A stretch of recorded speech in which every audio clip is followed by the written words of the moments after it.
Hey everyone, it's Sunday. Welcome back. Of course, it is a big racing day.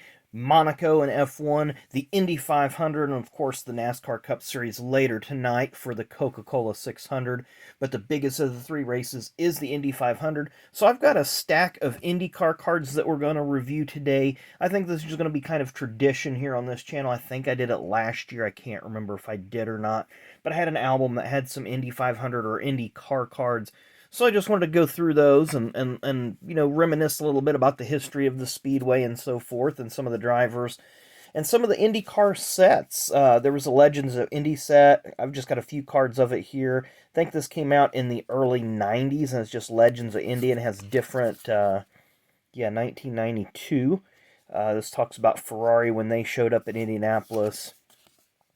Gordon John Cox, 1977, engine failure.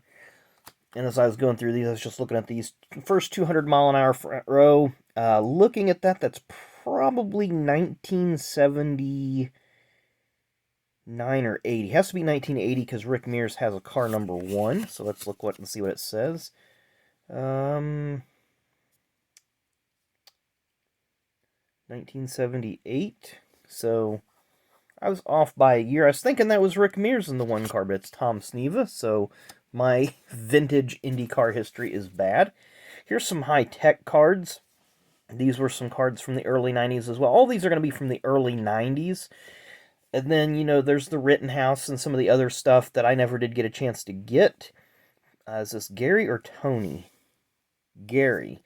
Gary Bettenhausen. Of course, the backs of these cards have the full picture of the car and a little bit of information.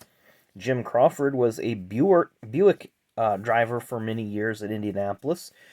Several times he was a fast qualifier, not the fastest. There's Alan Sir Jr. driving for John Menard during the 92 Indy 500, I believe that was. And then Tom Sneva, also driving for John Menard.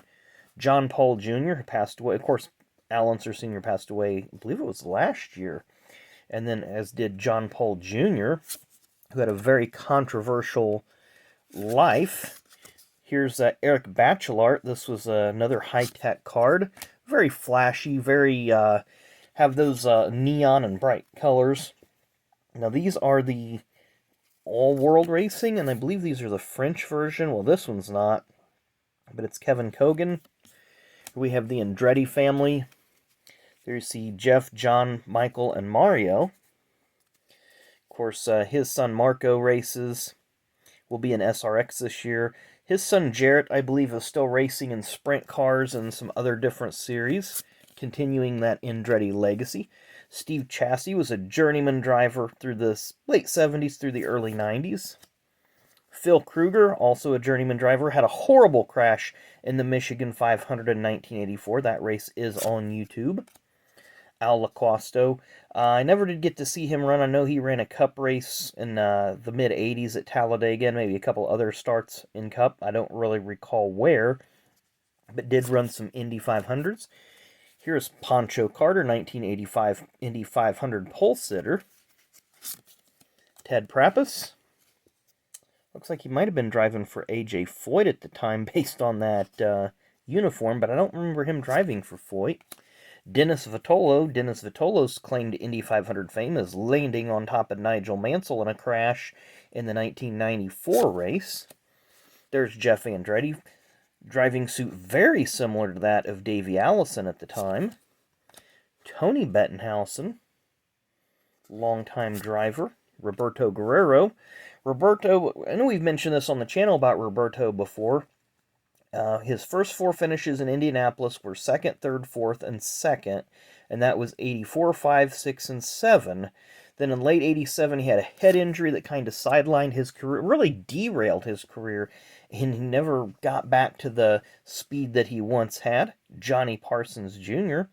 This is the son of Johnny Parsons, the 1950, I think he was the 1950 winner of the Indy 500. Another card of Jeff Andretti. Hiro Matsushita, I believe he was the first Japanese driver to qualify at Indianapolis. Eddie Cheever, this was when Eddie was driving for Chip Ganassi, Target Ganassi Racing. Eddie had just come over from driving F1 cars from a number of years. Tom Sneva, 1983 Indy 500 champion.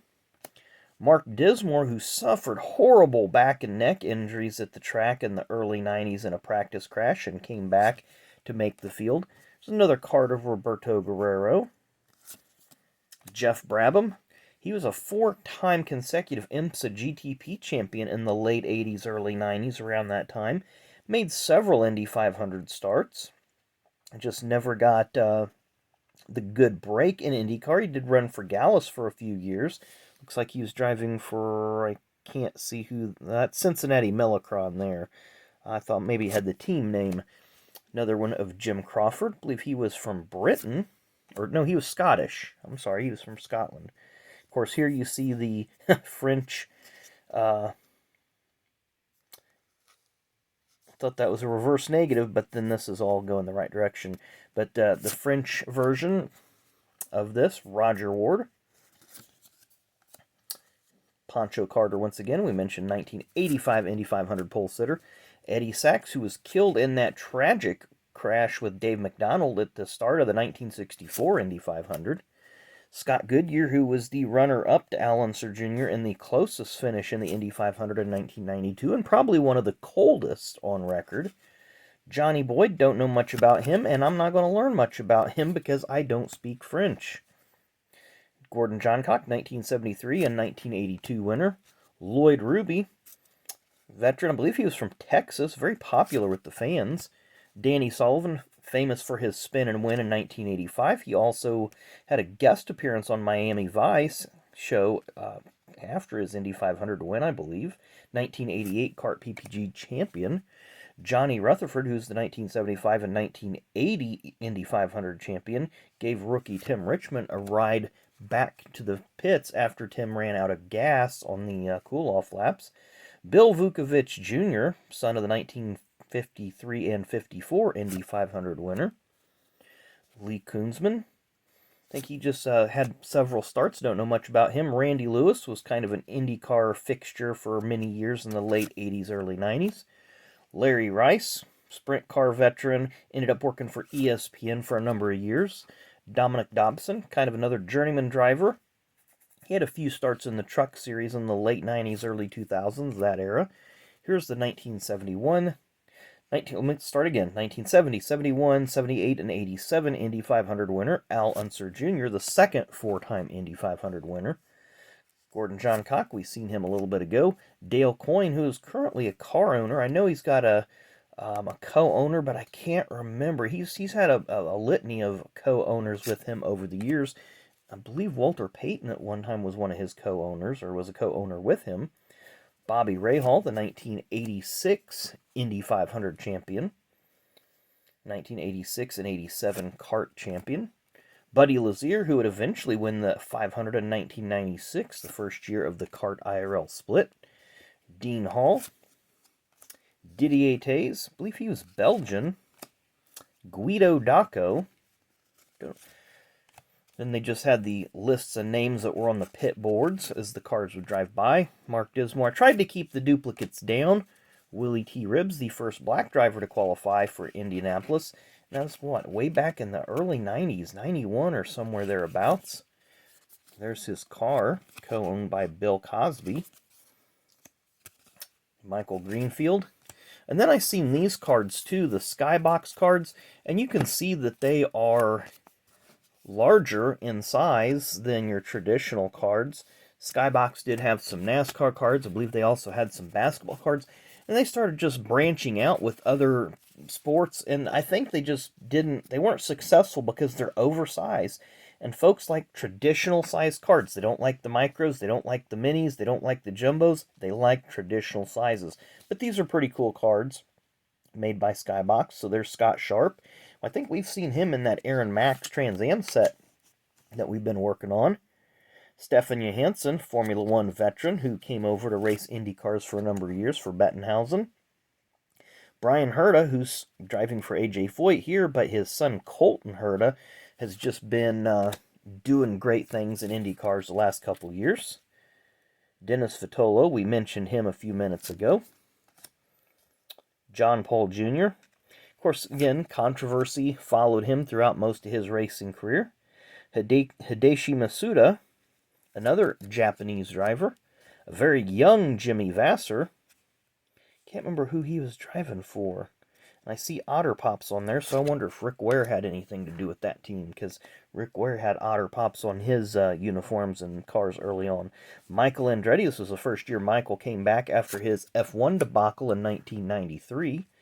Eddie Cheever, who, again, we mentioned earlier, he ran F1 for a number of years, as did Teo Fabi, who kind of hopped back and forth. Mauricio Gugelmin, who had several good runs over the years. Here's a picture of the scoring tower, and this is when they went from having a pylon of only 33 names to adding, or numbers, to adding 2 more at the bottom, because when NASCAR came in, NASCAR would start 43 cars, so the last 2 spots would continually cycle throughout the race so that folks could see where their favorite drivers were running. Arie Luyendyk, the 1990 and 1997 winner of the 500. Scott Sharp, of course, we just mentioned him a few years ago, road racing champion who moved over to Indy Cars. Scott Brayton, who tragically killed in an IndyCar practice crash in 1996 after he had won the pole. Danny and Gaius did replace him and ended up finishing in the top 10. I think he finished about 7th.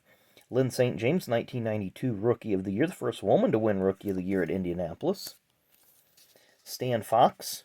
Stan was in a horrible crash on the opening lap of the 1995 Indy 500. Robbie Gordon.